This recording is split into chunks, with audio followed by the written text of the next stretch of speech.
Bonjour à toutes et à tous. Aujourd'hui, dans le cadre de notre tour d'Amiens en 80 jours, nous allons visiter l'hôtel des Feuillants et l'hôtel de Forceville, où siège le conseil départemental de la Somme.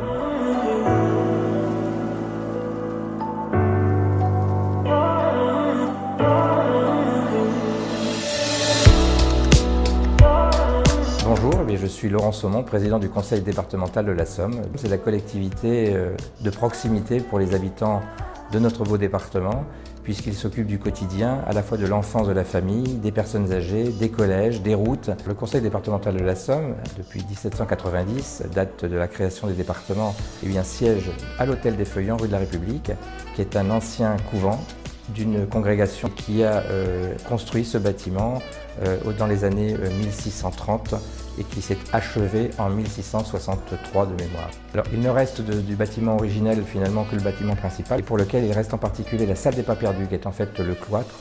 La chapelle a disparu, qui était du côté préfecture, et donc au rez-de-chaussée, ce sont les salles à la fois plénières et de commission, et puis dans les étages, l'administration du cabinet, c'est-à-dire de ceux qui tournent autour du président.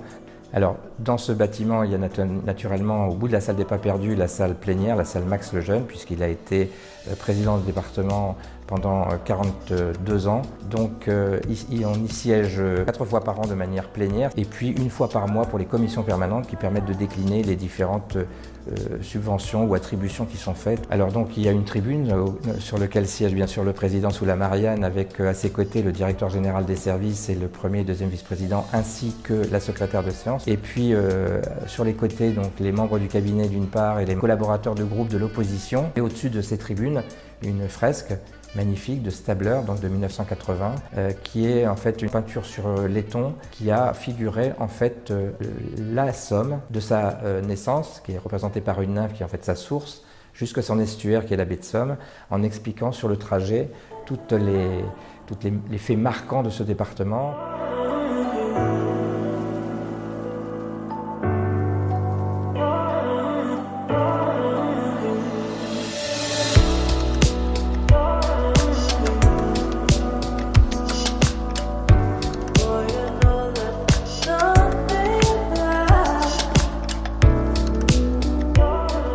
Voilà l'hôtel de Forceville, rue Lamarck, donc à l'arrière de l'hôtel des Feuillants.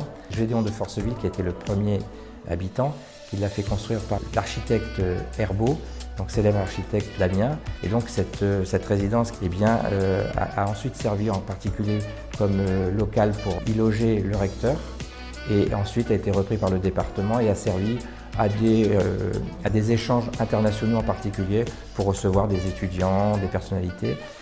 Aujourd'hui, c'est devenu le lieu plutôt de réception de notre collectivité.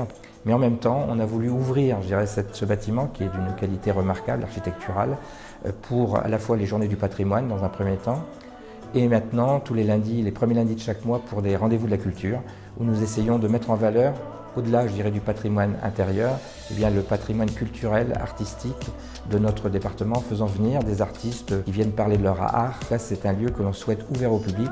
C'est des concerts gratuits, il suffit de s'inscrire, les places étant limitées, le bâtiment étant lui-même limité, même s'il est assez imposant.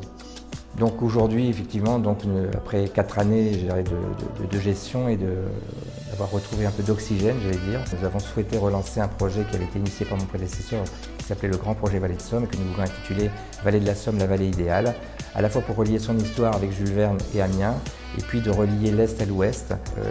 Le fleuve étant le nom éponyme du département, permet d'avoir véritablement, à travers l'aménagement de ce fleuve, avec l'appui des territoires, de pouvoir valoriser nos atouts touristiques, nos atouts paysagers, nos atouts industriels, et d'en faire véritablement un moteur de notre activité touristique, économique et sociale de ce département.